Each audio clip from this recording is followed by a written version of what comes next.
Nah, itu kecantikan yang zahir. Nah, kalau kecantikannya kecantikan batin yang disebut dengan aura, yang disebut dengan nur dan cahaya, yang disebut dengan sima, ya, disebut dengan apa lagi? Banyak hal istilahnya. Tentu melihatnya tidak dengan mata. Oke, ini anak-anak di sini dan ini orang tua pasti tidak sama. Anak sing pesek, ada yang mancung, ada yang menonjol seperlunya, kan? Ada yang bulat, ada yang lonjong. Nah, semua ini terlepas dari bentuk kecantikan yang relatif itu, ada kecantikan inner beauty, kecantikan dalam yang disebut dengan aura, dengan nur, dengan cahaya. Bapak-bapak pernah nggak melihat muka orang? Kenal juga enggak, baru pertama kali ketemu tapi kok hawanya nyemengit, tidak menyenangkan. Pernah enggak?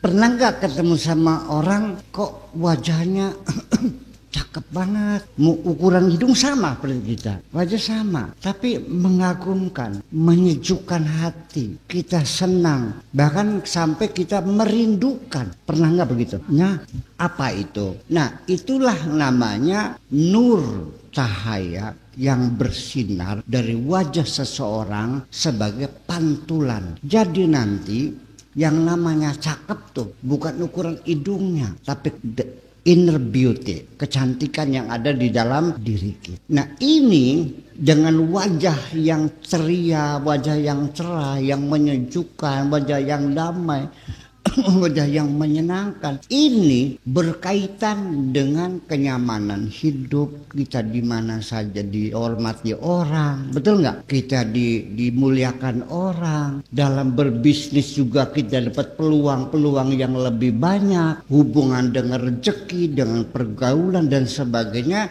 karena kita membawa wajah yang cemerlang semacam itu. Pengen nggak? Oke.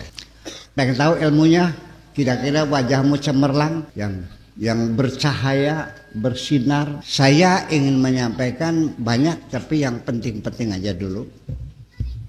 Pertama, kalau ingin engkau tampil wajahmu menyenangkan, satu, banyak berwudu. Kenapa?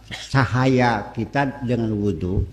Wudu itu asalnya dari wada'ah. Wudu itu dari wadu'ah. Wada'ah artinya bersinar, cahaya. Wudu itu adalah maknanya cahaya, dari kata wada'ah. Kenapa? Kita tinggal di Pegagan, di pinggir jalan bebas, sebelah situnya jalan tol, knalpot berderu mengeluarkan timah hitam, angin muter-muter membawa debu-debu. Pengen tahu? Lihat mobil saya, taruh pinggir jalan, 4 jam kemudian lap pakai tangan, debu semua sini. Betul nggak? 4 jam itu debu semua. Wajah kita sama nggak? Sama.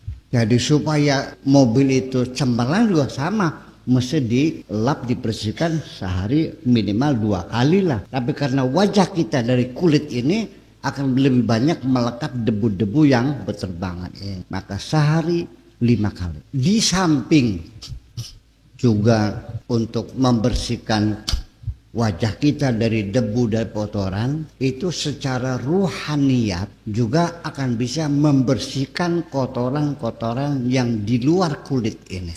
Nah, itulah makanya saya ingin menyampaikan, melalui wudhu ini kita maknai wudhu ini bukan hanya membersihkan zahir, tapi membersihkan batin kita, yang kira-kira anggota badan kita yang kita bersihkan ini kira-kira mampu melaksanakan segala perintah Allah dan bisa meninggalkan segala larangan Allah. Begini, memang tangan, kuping, telinga, kaki ini adalah anggota badan. Yang menggerakkan itu adalah hati kita.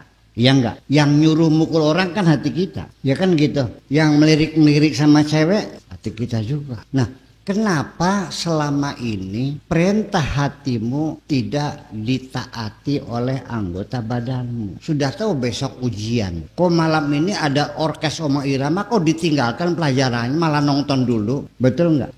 Sudah tahu ada pengajian di Pesanul Muhajirin, Arogan Tunggal, hati mah kepengen, tapi kenapa kaki mau melangkah ke sana? Nah, Itulah makanya anggota badan kita ini kita komandoi, kita perintahkan 5 kali supaya komandan ini berwibawa sehari mengeluarkan instruksi kepada anggota badan kita bersamaan dengan melaksanakan wudhu. Kalau menang silahkan coba. Barangkali saja ada manfaatnya. Kenapa mulut kita dicuci tapi masih juga mengupak orang lain, menjelek-jelekan orang lain? Mulai besok bapak-bapak, ibu-ibu ketika berwudu jangan menghitung 1, 2, 3. Katakan begitu berkumur-kumur, wahai mulutku katakan yang benar. Berkumur yang kedua, wahai mulutku katakan yang benar. 3 kali mulut kita diperintah sekali wudu. Kali 5 kali, berarti berapa kali instruksi? 15 kali. Masa nggak nurut-nurut? Ya. Udah. Ketika kita mencuci muka, hidung ya, katakan wahai hidungku sedotlah aroma yang harum-harum, ya kan? Ketika kita mencuci muka, wahai wajahku menghadaplah kepada Allah. Inni wajjahtu wajhiya lillazi fataras samawati wal ardh. 3 kali sekali wudu kita perintahkan muka menghadap Allah. Ketika kita mencuci tangan, wahai tanganku laksanakan segala perintah Allah. Ketika kita mengusap kepala, wahai kepalaku pikirkan kebesaran Allah. Dan ketika kita mencuci kaki, wahai kakiku melangkahlah di jalan Allah. Terus setiap hari kita komandoi anggota badan kita, insya Allah yang tadinya binal lama-lama insya Allah nurut. Amin. Nah, itu wudu di samping untuk pembinaan ketaatan kita kepada Allah, juga wudu itu akan menimbulkan sinar yang cemerlang yang kita rasa. Saya bisa membedakan perempuan yang cantik jelita, pipinya diamplas, di skincare di sana setiap hari, ya kan? Pakai shadow, pakai maskara, alisnya tebal, ya kan gitu. Pakai lipstiknya Yves Saint Laurent, oke? Tetapi kalau orang itu tidak pernah berwudu, busem, tidak cerah. Tapi kalau orang yang tiap hari berwudu, sekalipun orangnya hitam, hitam manis. Kalau hitam manis itu pandang tak jemu. Iya, ada aura yang bisa kita rasakan. Wes paham? Yang itu.